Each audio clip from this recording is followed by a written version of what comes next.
Buenas tardes, ingeniero. Sí, ¿cómo están, jóvenes? Muy buenas tardes.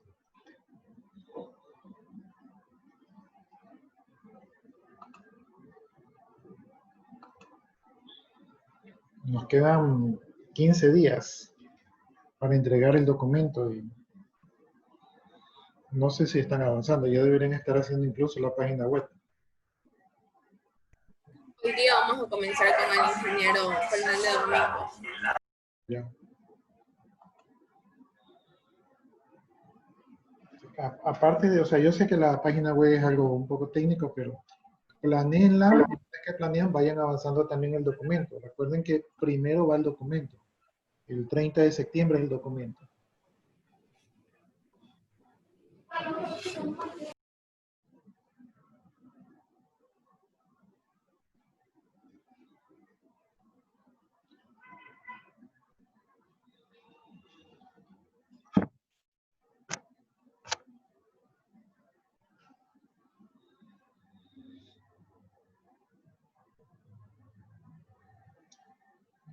Bueno, hasta que se conecten sus compañeros, creo que todavía estamos... A ver. Creo que todavía estamos en la ley de comercio electrónico.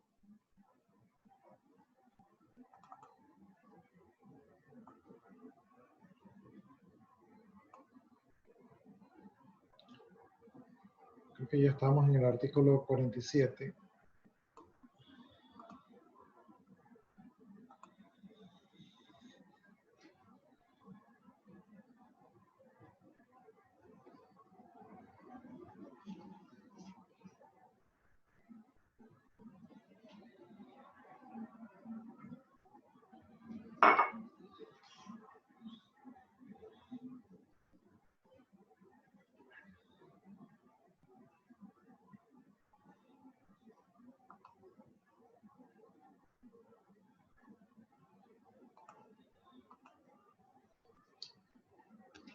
Ya, si me estoy equivocando me corrigen, pero creo que estamos en la ley de comercio electrónico, firmas electrónicas y mensajes de datos. Entonces, según mis apuntes, nos quedamos en el artículo 47.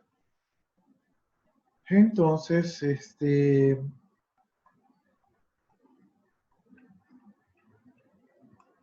veamos qué dice este artículo, ¿no? Igual ahí vamos ganando un poquito de tiempo porque con los otros cursos yo ya estoy en la otra ley. Entonces, aquí con ustedes parece que me queda un poquito. Bien, el artículo 47 habla de la jurisdicción. Dice lo siguiente: en caso de controversias, las partes se someterán a la jurisdicción estipulada en el contrato. Es decir, que cuando ustedes están haciendo algún tipo de negociación entre la parte A y la parte B que están haciendo negocios, entonces quedan entre ambas partes de acuerdo dónde va a ser la jurisdicción en el caso que existan problemas legales. Pero en el caso de que no lleguen a ese acuerdo, o sea, que no se haya predefinido eso de allí, entonces a falta de esta, se sujetarán a las normas previstas en el Código de Procedimiento Civil Ecuatoriano y esta ley, ¿no? Entonces, pueden haber quedado de mutuo acuerdo, pero si no fue así, les tocará sujetarse a lo que dice esta ley. Siempre que no se trate, dice, o sea, hay una excepción, siempre que no se trate de un contrato sometido a la Ley Orgánica de Defensa del Consumidor, en cuyo caso se determinará como domicilio el del consumidor o usuario. Entonces, si este es un contrato entre dos partes A o B, pues, y se fija el lugar, entonces queda ese lugar. Si no se fija el lugar, es lo que indica la ley.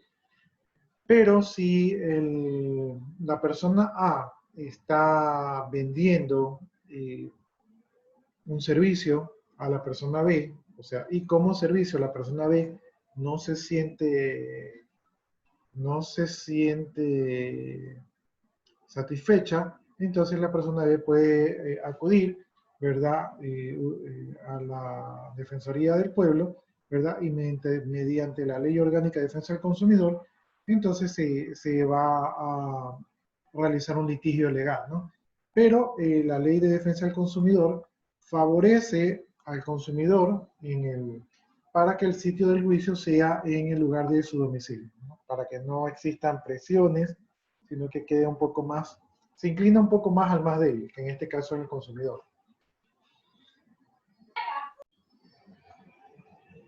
Para la identificación de la procedencia de un mensaje de datos, esperemos que salga la luz.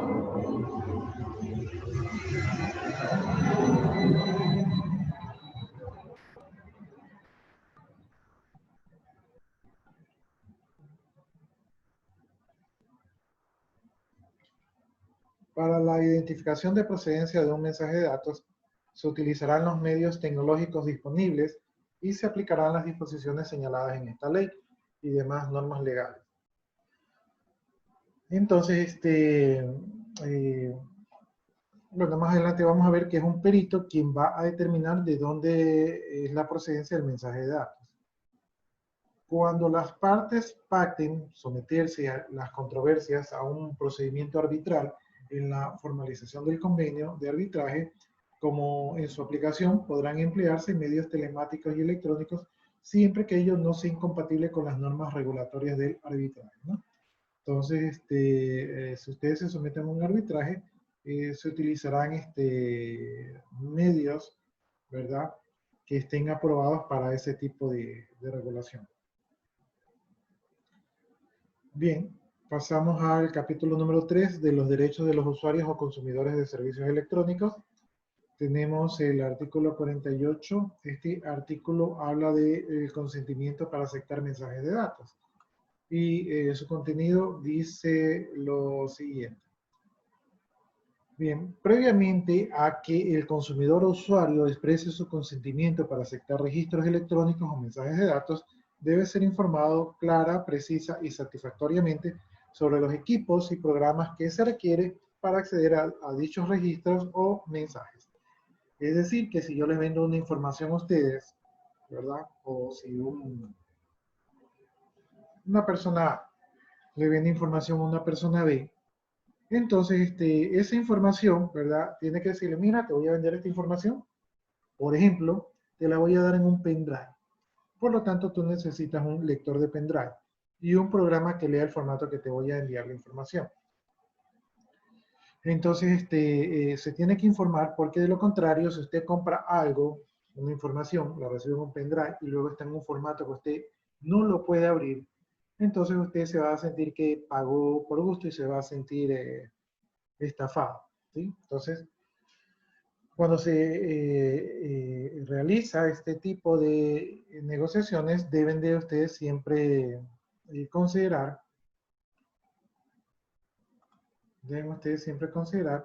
e informarle al usuario, ¿verdad?, sobre el formato donde está la información y cómo puede acceder a ella, ¿no?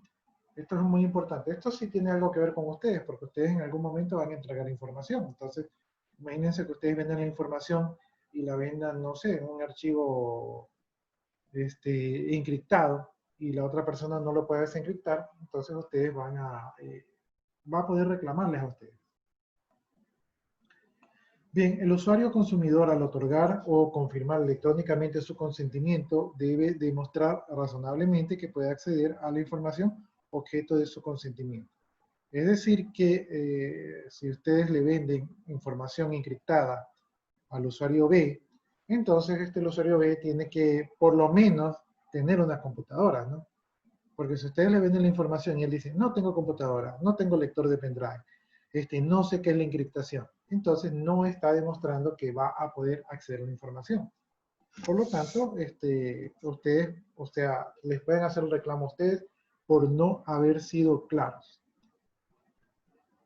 Bien, si con posterioridad al consentimiento del consumidor o usuario existen cambios de cualquier tipo, incluidos cambios en el equipo, programas, procedimientos necesarios para mantener o acceder a registros de mensajes electrónicos, de forma que existe el riesgo de que el consumidor o usuario no sea capaz de acceder o retener un registro electrónico o mensaje de datos sobre los que hubiera otorgado consentimiento, se le deberá proporcionar de forma clara y precisa y satisfactoria la información necesaria para realizar estos cambios y se le deberá informar sobre su derecho a retirar el consentimiento previamente otorgado sin la imposición de ninguna condición, costo alguno o consecuencias.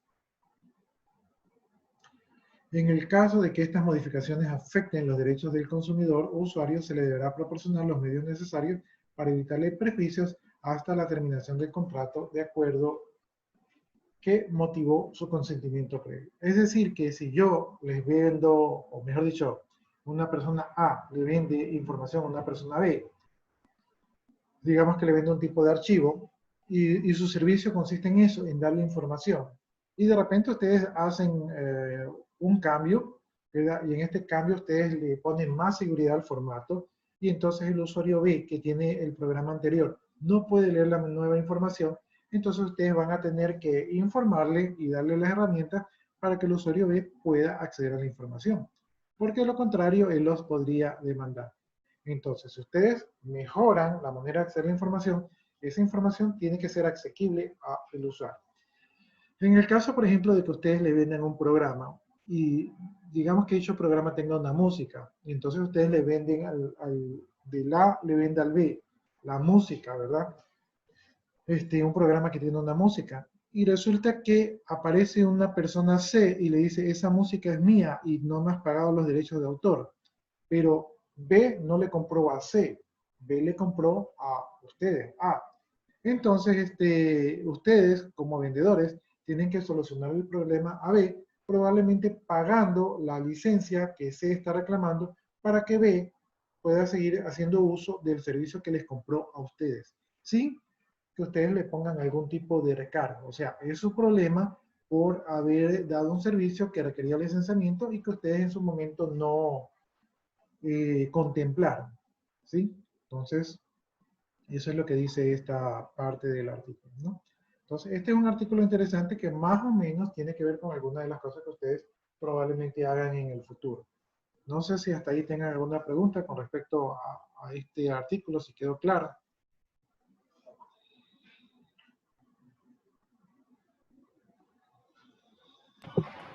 Sí, ingeniero, está claro.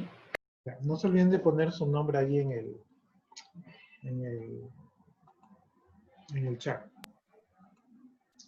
Ya, entonces vámonos al artículo 49, consentimiento para el uso de medios electrónicos. Dice lo siguiente: de requerirse que la información relativa a un servicio electrónico, incluido el comercio electrónico, deba constar por escrito el uso de medios electrónicos para proporcionar o permitir el acceso a esta información, será válido si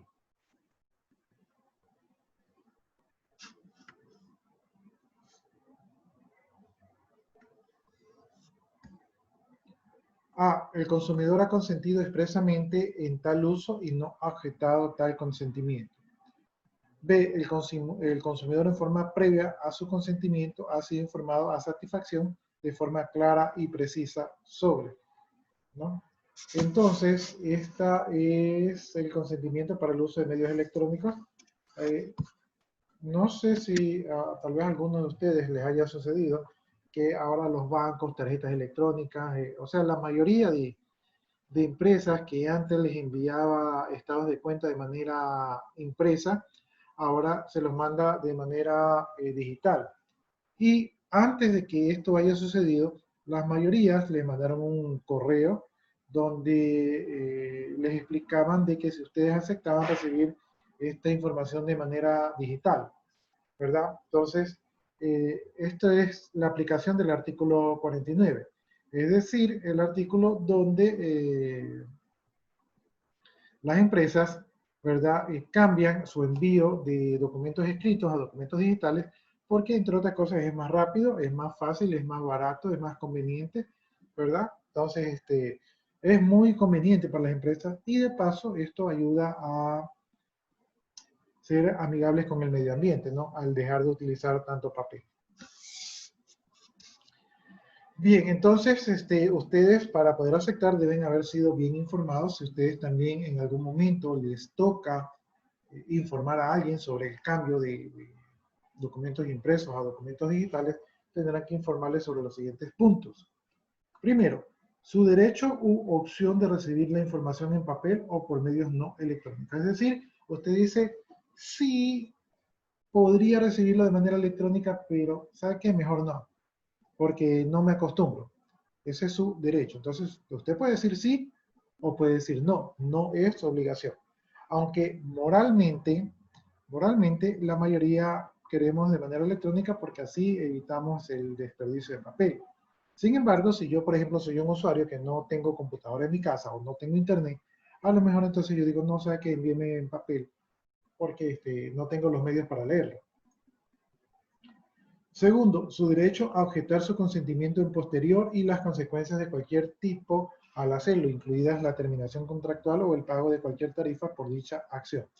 Es decir, yo digo, sí, envíeme por correo, de repente me quedo sin internet y ya no voy a pagar internet, entonces digo, ¿sabe qué? Ya no me envíe por correo, envíeme impreso, y entonces la empresa que me estaba enviando el estado de cuenta de manera digital me dice, pero si te envío impreso, te tengo que cobrar una multa o te tengo que cobrar el estado de cuenta, entonces eso de allí está penalizado por la ley, como dice aquí este artículo 49, no se puede realizar retaliaciones, ¿verdad?, por el cambio de opinión. Esto es libre albedrío.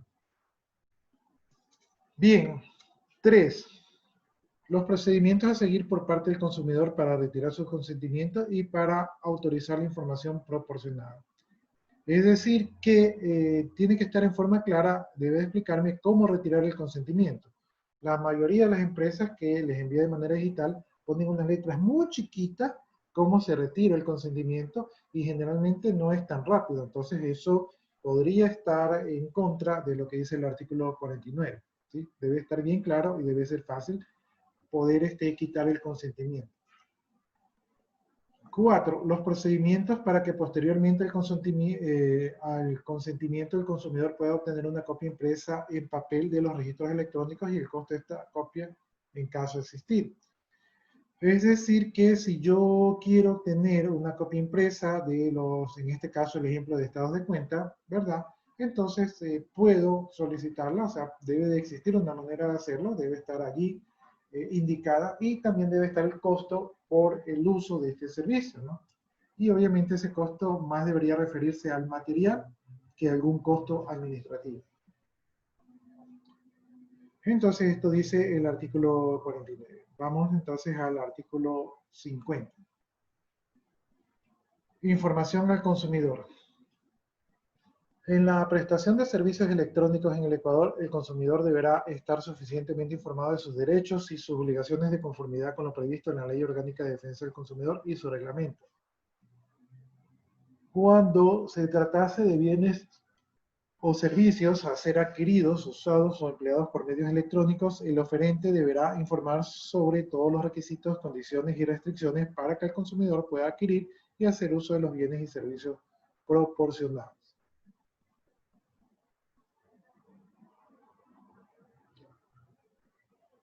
Ya, entonces si a mí se me promociona un producto, ¿verdad? Por internet, entonces este producto tiene que tener toda la información, ¿verdad? Para yo poder adquirirlo. No es que me van a decir, sí, el producto vale $20 y cuando yo voy me dicen, sí, vale $20, pero más el IVA, más el impuesto, más el envío, ¿verdad? Más no sé, el retiro de la aduana, entonces me van subiendo la cuenta, ¿no? Entonces, todo eso deben de indicarlo en la información digital, no se la pueden reservar. La publicidad, promoción e información de servicios electrónicos por redes electrónicas de información, incluido el Internet, se realizará de conformidad con la ley y su incumplimiento será sancionado de acuerdo al ordenamiento jurídico vigente en el Ecuador. Entonces aquí está lo que puede suceder en el caso que no se cumpla. Por lo tanto, ustedes cuando les toque realizar publicidades, ya ustedes están al tanto de lo que pueden y no pueden hacer. En la publicidad y promoción por redes electrónicas de información, incluido el Internet, se asegurará que el consumidor pueda acceder a toda la información disponible sobre un bien o servicio sin restricciones en las mismas condiciones y facilidades disponibles para la promoción de un bien y servicio que se trate. Es decir, si yo compro por Internet, debo de poder comprar igualito que si yo estuviera físicamente en la tienda. ¿Sí? No puede escondérseme algo. No es que se me un trato diferente, sino que el comercio debe ser igual. ¿Sí? No es que porque uso internet le cobro más caro. Tal vez le podría comprar más barato, pero más caro no. Bien, el envío periódico de mensajes de datos con información de cualquier tipo en forma individual a través de listas de correos directamente o mediante cadenas de mensajes, el emisor de los mismos deberá proporcionar medios explícitos para que el destinatario en cualquier tiempo pueda confirmar su suscripción o solicitar su exclusión de las listas de cadenas de mensajes o bases de datos de las cuales se haya inscrito y que ocasionasen el envío de mensajes de los datos referidos. Es decir, si yo recibo publicidad periódica, por ejemplo, Pacífico me envía bastante publicidad, no, nada que ver con Pacífico, parece que tuvieran una agencia de publicidad. Entonces Pacífico me envía, come en tal lado, compra tal cosa, anda a consumir en tal parte. Entonces me envía mucha publicidad. Si yo quisiera, ¿verdad? Debo de encontrar en esos correos que me envían la manera de borrarme de la lista para ya no recibir esa publicidad. Yo hasta la fecha no lo he hecho por un poco de vagancia, pero según dice la ley, ¿verdad? Debe estar.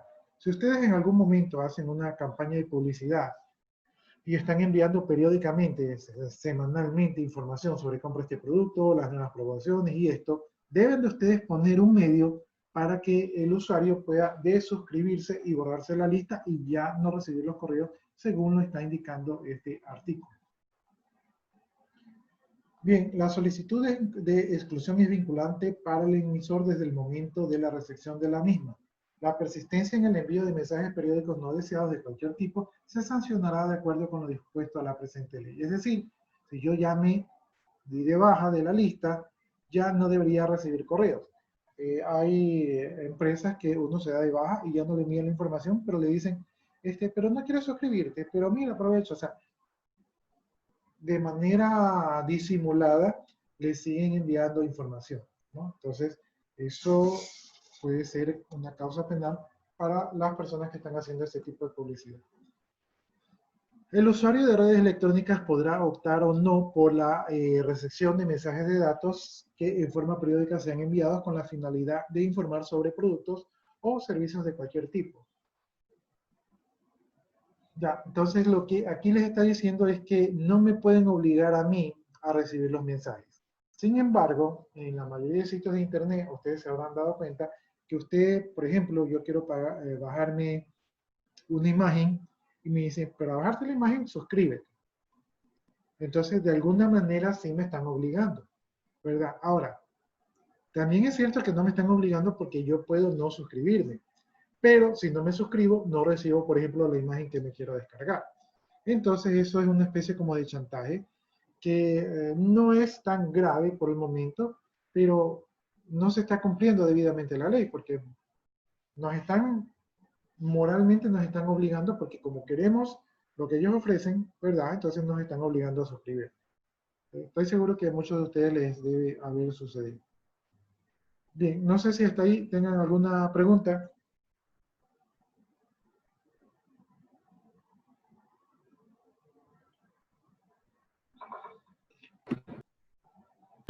No, ingeniero. Ya, recuerden que muchas de estas cosas ustedes las van a aplicar, o sea, la idea es que ustedes ya no metan la pata en el momento que estén desarrollando una página web o aplicación y que ustedes se cuiden de que los vayan a sorprender y de que ustedes pueden estar cometiendo alguna irregularidad. Bien, vamos a ver un poquito de los instrumentos públicos. Tenemos el artículo 51, habla de los instrumentos públicos electrónicos y dice lo siguiente. Se reconoce la validez jurídica de los mensajes de datos otorgados, conferidos, autorizados o expedidos por y ante la autoridad competente y firmados electrónicamente. ¿Sí? Entonces, los instrumentos públicos reconocen la validez de los mensajes de datos, ¿no?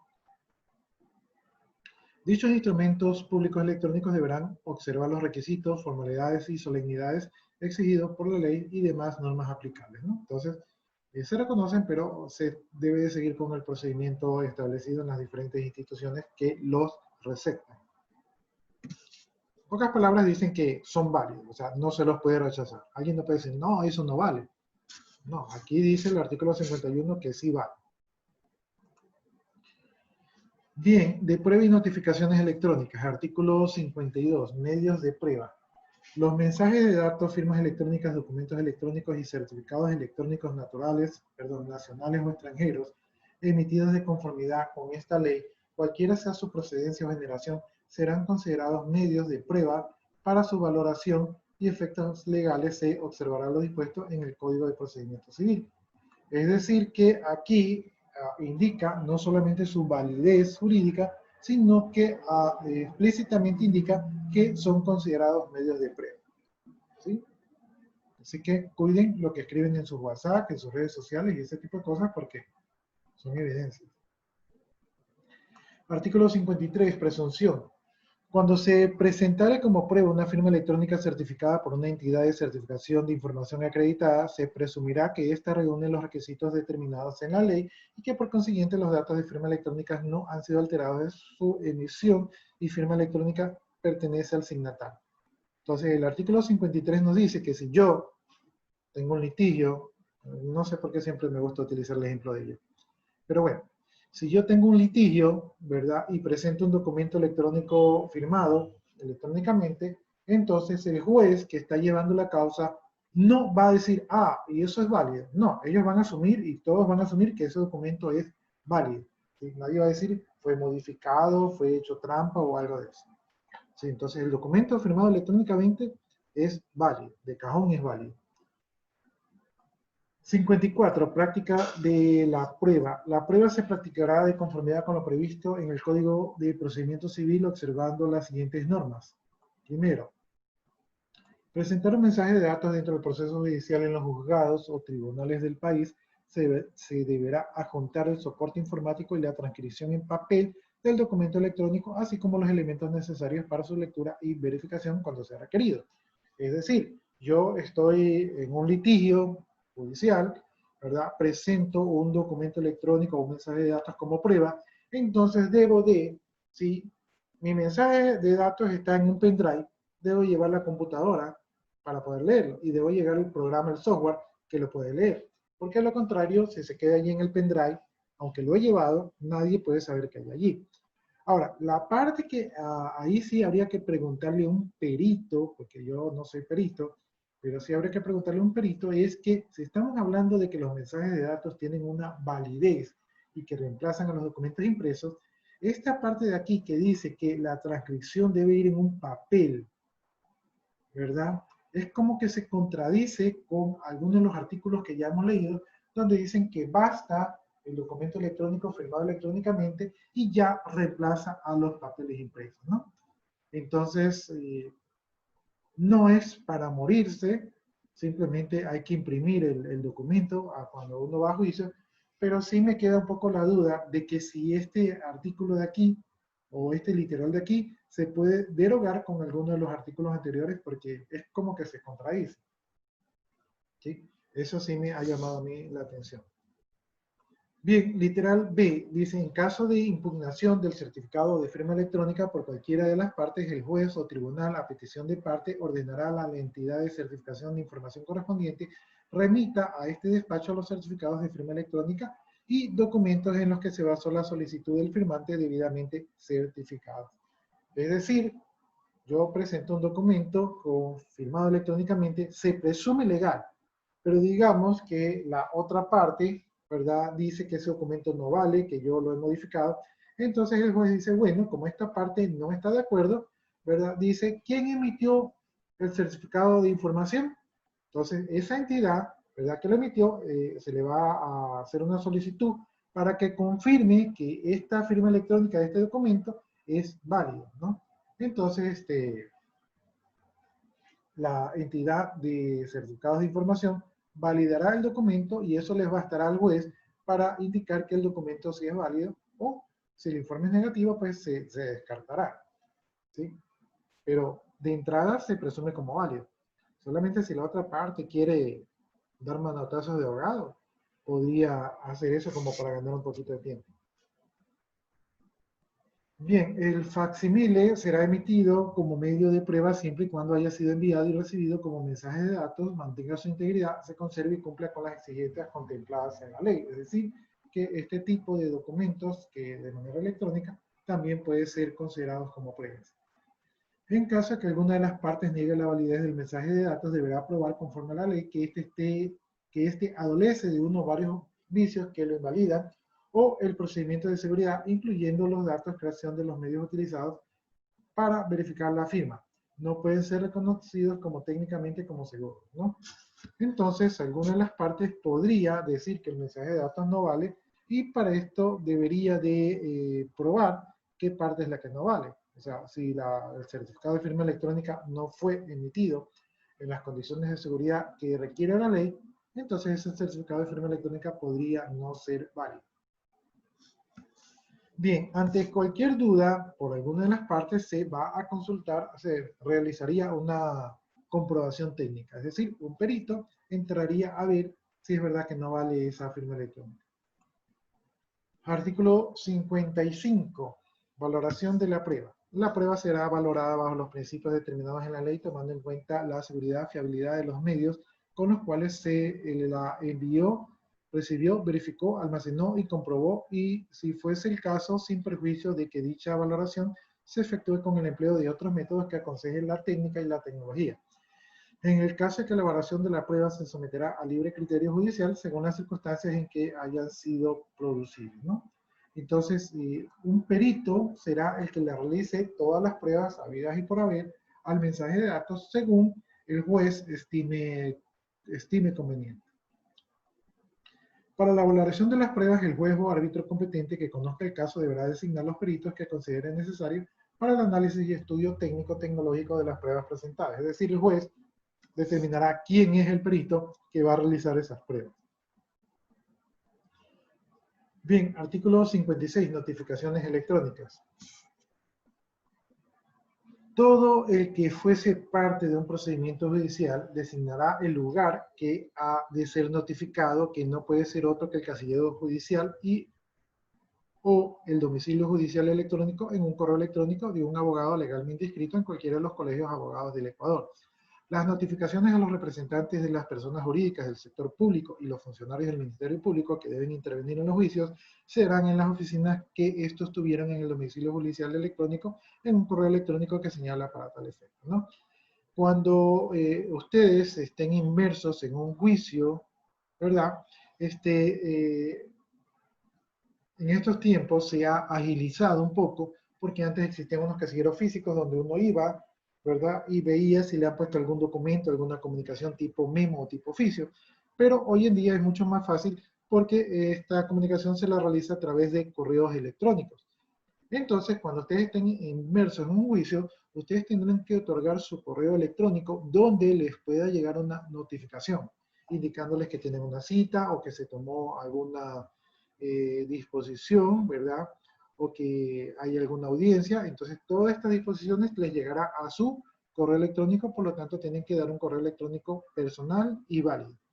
Y no solamente a ustedes, sino a todos los involucrados en el juicio, tanto el ofensor, como el oferente, como el juez, como el abogado defensor, como el fiscal, ¿verdad? Todos los que están involucrados en el juicio deben de otorgar su correo electrónico para que todos sean informados del desarrollo del caso. Y es muy importante porque usted no puede decir es que yo no me enteré o yo no supe. Entonces, tienen que hacerlo de esa manera. Bien, ¿alguna pregunta hasta allí, jóvenes?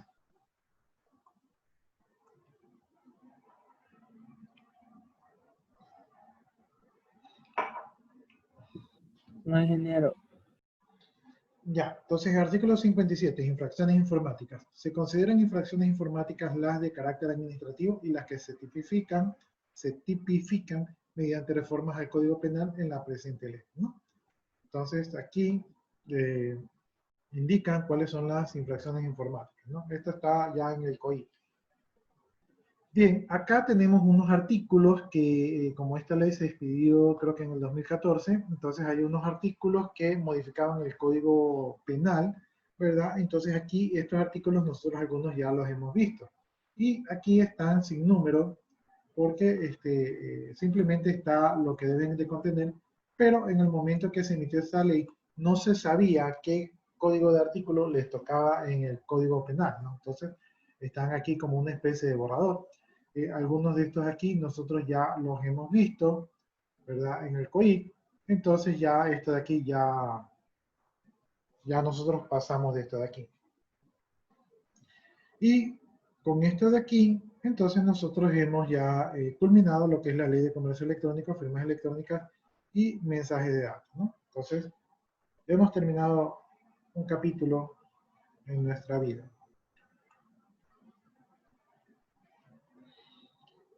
Bien, no se olviden de poner la asistencia, ¿sí? Hoy día tenemos pocos asistentes. ¿Les ha pasado algo?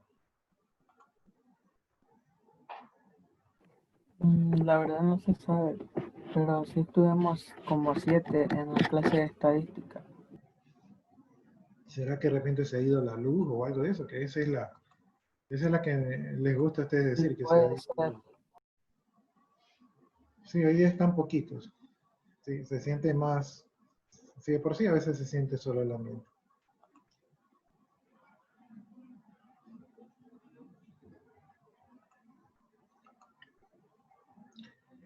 Ya, en la sección 8, ¿verdad? Hay la tarea que es de hace una semana, que creo que yo sí se las mencioné, de la ley de comercio electrónico.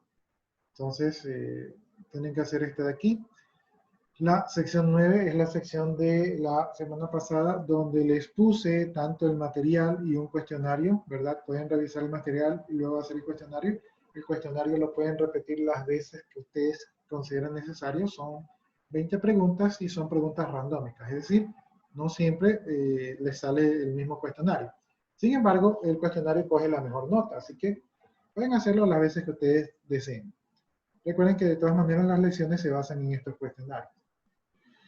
Y ya tenemos la sección 10. En la sección 10 tenemos ya el cuestionario de la Ley Orgánica de Transparencia y Acceso a la Información Pública. Entonces, ya está el material, que es un link que lo pueden descargar.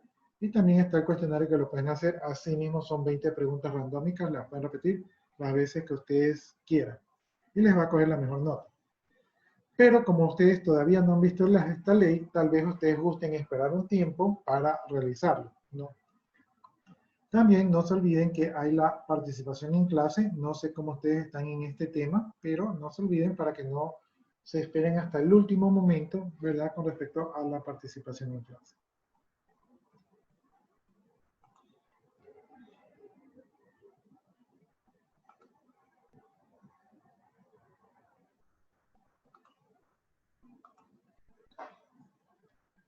Bien, tenemos allí el capítulo número 4, que es la Ley Orgánica de Transparencia y Acceso a la Información Pública. Es un capítulo interesante, ¿verdad? Más tiene que ver con que ustedes conozcan su derecho antes de aplicarlo tal vez a lo que ustedes utilizan, ¿sí?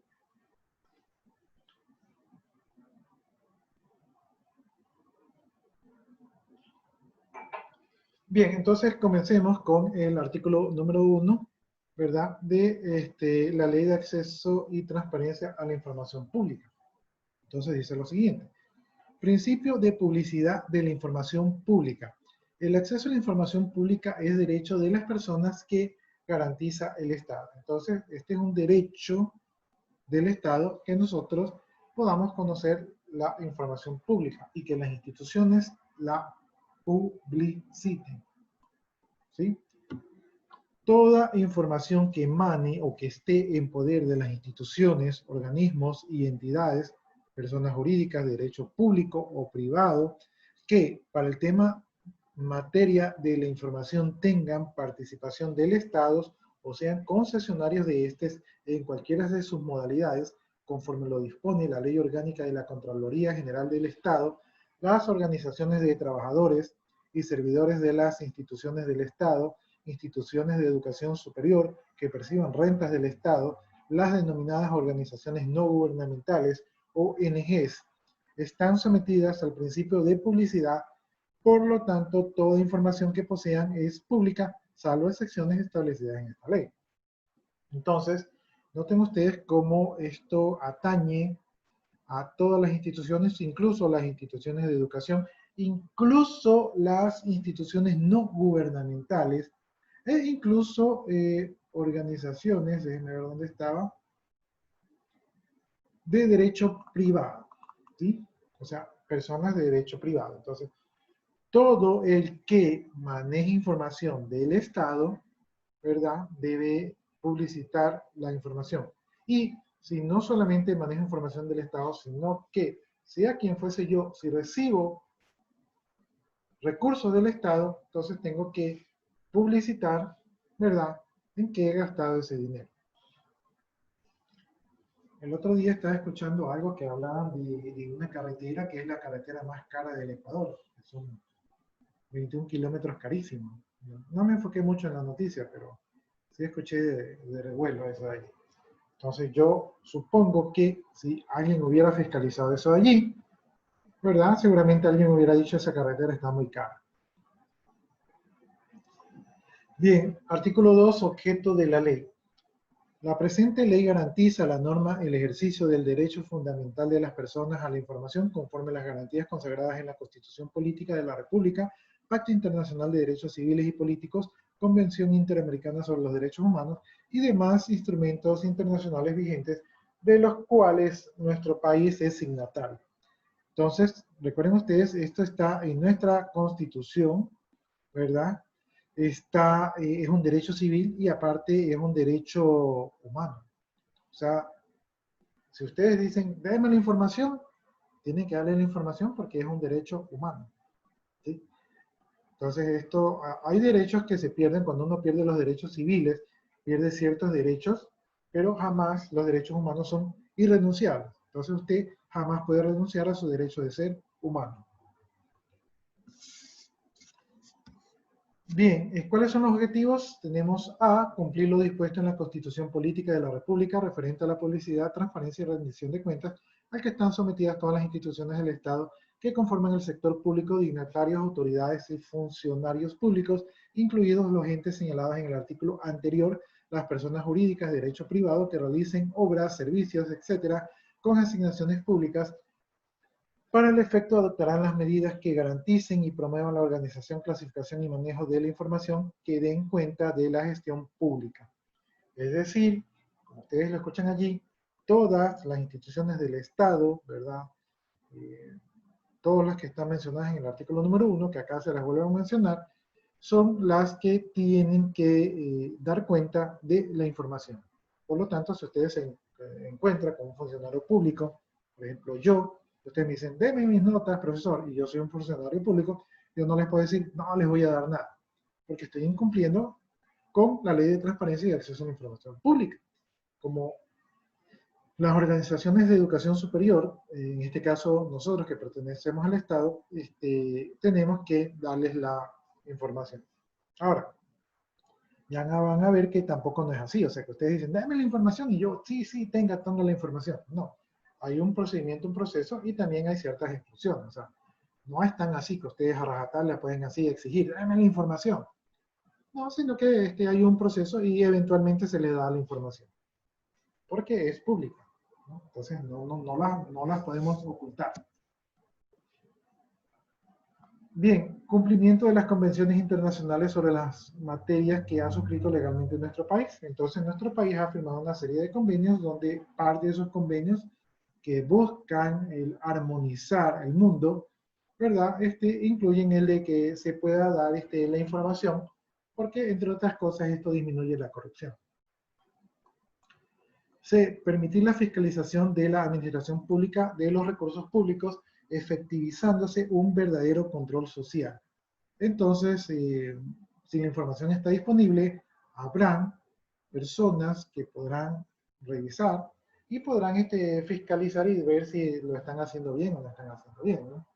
Entonces, busca también ese objetivo. Garantizar la protección de la información personal en poder del sector público o privado. Bien, hablamos que la información es pública, pero también está el principio, ¿verdad?, de la información privada. Entonces, hay información de nosotros que nosotros no quisiéramos que el público la pueda consultar, por ejemplo, nuestras direcciones, teléfonos, de repente si estamos enfermos, nuestros números de cédula. Entonces, esta información se considera como privada y a pesar del principio de publicidad de la información, esta información se la protege, ¿sí? Entonces, esta información está protegida, ¿sí? No aplica lo de esta ley.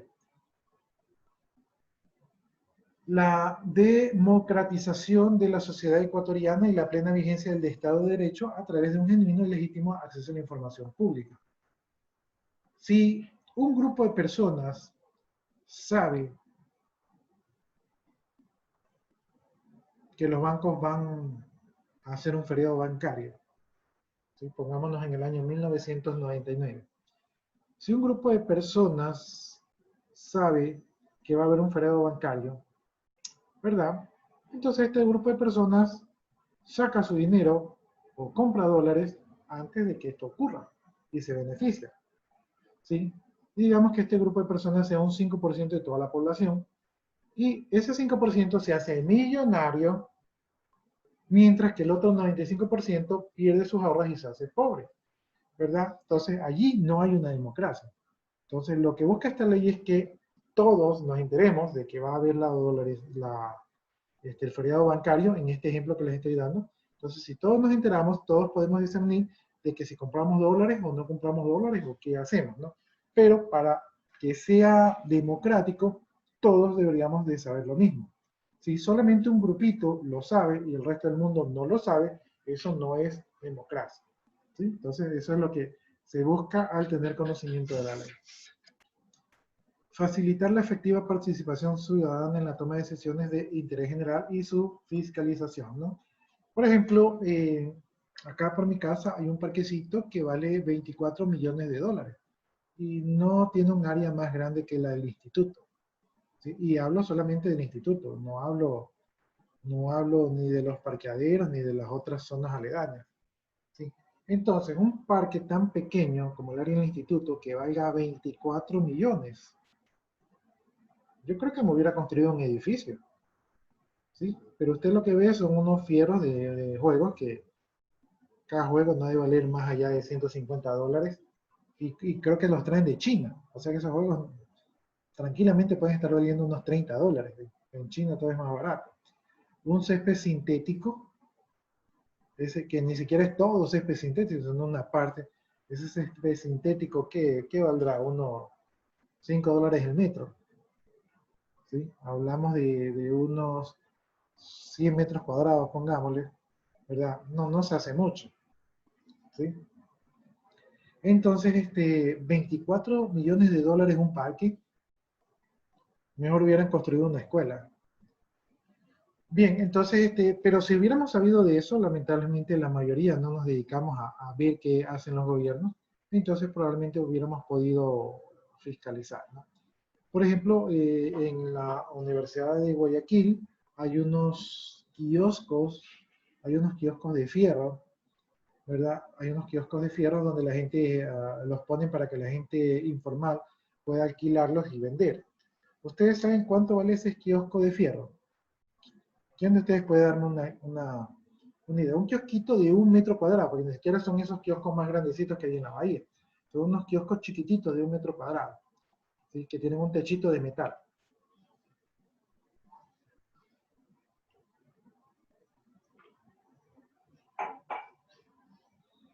¿Cuánto pagarían ustedes por un kiosquito? Allí, para vender empanadas.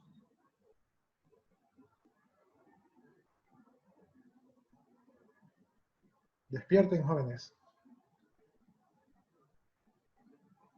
Estamos despiertos. Ya, pues opinen entonces. ¿Cuánto ustedes creen que podría valer un kiosquito? Así 1 metro cuadrado, póngale 1,50 m, rodeado de metal, que tienen esas cortinas que se abren así, o sea, como ventana, ¿verdad? Y se cierran cuando ustedes cierran el negocio. ¿Cuánto ustedes le estiman que puede valer eso de allí?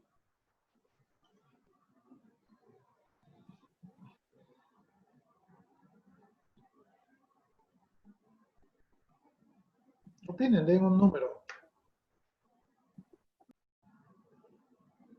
Eso salió en un reportaje de Coavisa, esos reportajes de 360. Salió hace un par de años, unos 2 años atrás. Pero denle un número, quiero ver más o menos, o sea, para que ustedes se den cuenta de lo que ustedes piensan que vale, ¿verdad? Versus lo que ponen en el papel que vale. 150.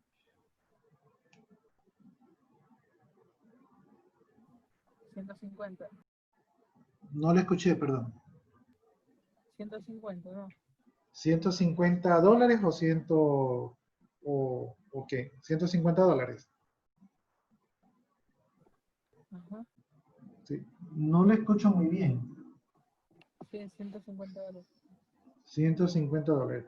Yo creo que si nos ponemos a ver el material, podría costar un poquito más. Podría costar unos 250, o sea, unos $100 más. Ahora, el material, olvídense que ese material tiene que ser barato. No ha de ser el material, el metal más fuerte, más caro. ¿Verdad? Probablemente le pasaron una capita de pintura, no le pusieron capita de pintura anticorrosiva ni nada de eso. Pero como esto tiene que ver un poco con la... ¿Cómo es que le llaman a esto cuando la reforman un sector y le ponen los adoquines, los arbolitos y ese tipo de cosas? Ya, pero yo solo me estoy refiriendo al kiosco. Ese kiosquito que les estoy refiriendo, que tal vez ustedes en algún momento puedan ver, ese kiosquito está valorado en $15,000. Así, esa cajita de metal, sin mayores cosas, $15,000. ¿Sí? O sea, un cero más a lo que usted le calculó. No, dos ceros, perdón, dos ceros más a lo que usted le calculó.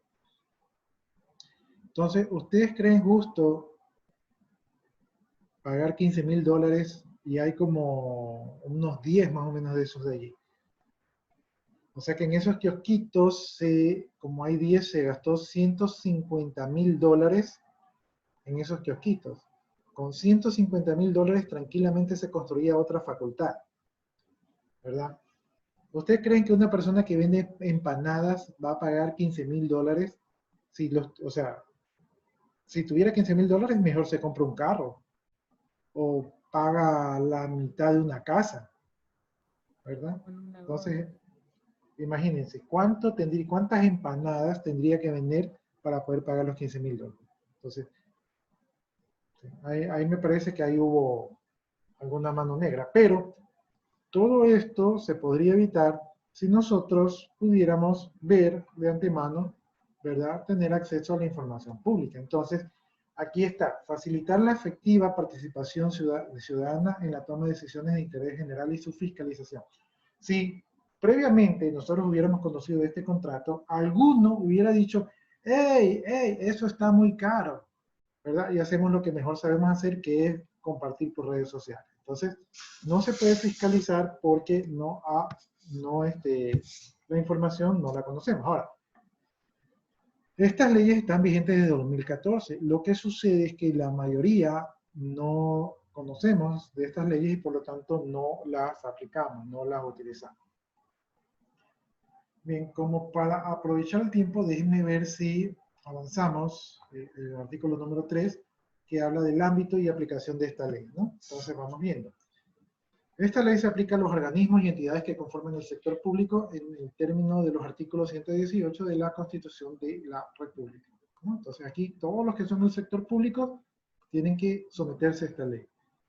Los entes señalados en el artículo 1. Recuerden que en el artículo 1 hablaba de personas jurídicas privadas, o sea, abogados que llevan casos públicos, y también hablaban de ONGs, es decir, organizaciones que no son del gobierno, pero que de repente realizan o utilizan fondos del gobierno. Entonces, estos también aplican aquí.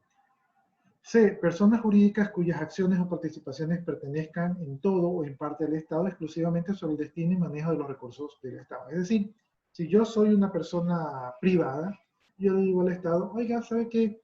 Deme dinero para ayudar a los damnificados de Manabí. Entonces yo tengo que dar cuenta sobre cómo utilicé ese dinero que me dio el Estado, ¿verdad? Para manejar la causa de Manabí. Es decir, que yo no es que me dan la plata y no rindo cuentas sobre eso de allí. D. Derecho a la información de los diputados de la República se rige conforme a lo dispuesto en la Constitución de la República y en la Ley Orgánica de la Función Legislativa y su reglamento.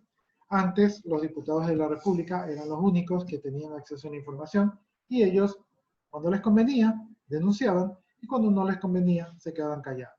¿Sí? Entonces ahora todos tenemos el mismo derecho. Bueno, ellos tienen más, pero nosotros también tenemos derecho a acceder a información pública. Las corporaciones, fundaciones y organismos no gubernamentales, ONGs, aunque tengan el carácter de privadas y sean encargadas de la provisión o administración de bienes o servicios públicos, que mantengan convenios o contratos o en cualquier forma contractual con instituciones públicas u organizaciones internacionales, siempre y cuando la finalidad de su función sea pública, es decir, organizaciones que de alguna manera sirven o ayudan o están encargadas de una función que les ha dado el gobierno. Por ejemplo, si viene una empresa privada, ¿verdad? Y se quiere encargar del manejo de la luz, entonces, aunque sea privada, el recurso de la electricidad es un recurso de derecho de los ecuatorianos y por lo tanto, como la maneje debe ser de conocimiento público, aunque la organización sea privada. F. Las personas jurídicas de derecho privado que sean legatarias o concesionarias o cualquier otra forma contractual de servicios públicos del Estado en términos del respectivo contrato. Es decir, una persona privada, ¿verdad?, que maneje información pública, entonces también tiene que ser controlada. O sea, no es que, yo soy privado, a mí nadie me dice qué hago yo con la información.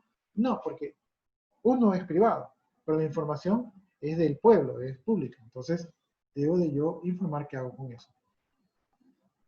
Personas jurídicas de derecho privado que realicen gestiones públicas o se financien parcial o totalmente con recursos públicos y únicamente en lo que relacione a dichas gestiones o con las acciones o actividades a las que destinen tales recursos. Es decir, el Estado me financia.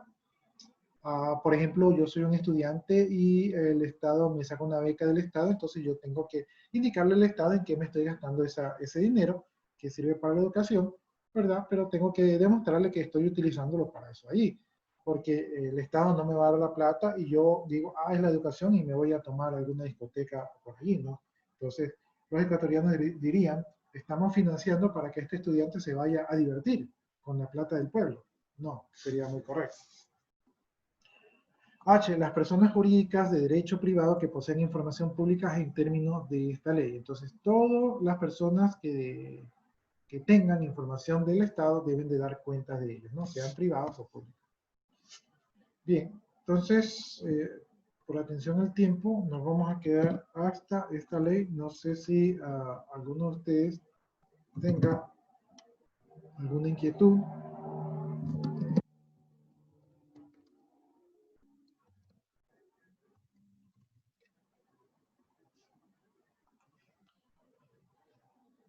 Ya, no hay ninguna inquietud, jóvenes.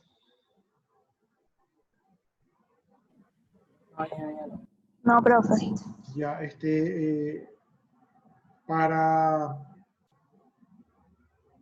recapitular, ustedes me dijeron, ¿verdad?, que hoy día ya comienzan a trabajar en la página web. Les recuerdo que quedan 2 semanas para el documento, entonces vayan avanzando. A este joven Jesús Maldonado, me parece que es el apellido, le facilité por correo unos documentos unos artículos de referencia para que ustedes puedan guiarse un poquito de cómo es el formato del artículo que tienen que escribir. Yo de ustedes comenzaría a escribirlo en borrador, es decir, pongo la estructura, voy llenando por allí lo que yo creo que va a suceder y conforme voy avanzando lo van modificando, para que después no se les haga muy duro. Entonces simplemente ustedes van modificando, son 14 a 18 páginas, entonces no es un documento muy grande, para que no estén en el corre-corre para el 30 de septiembre. Bueno, jóvenes, entonces hasta allí quedamos. Espero que para las próximas clases sí estén la mayoría de sus compañeros. Y de mi parte, muchas gracias. Que pasen muy buenas tardes. Yo ahorita voy a copiar lo que tiene que ver con la asistencia de ustedes, ¿verdad? Las personas que no ingresaron, mándenles allí en el grupo de WhatsApp que ingresen al aula virtual para que no tengan asistencia, para que no tengan falta, perdón. Entonces les indican eso allí, ¿no? Ya pueden desconectarse, jóvenes. Muchas gracias.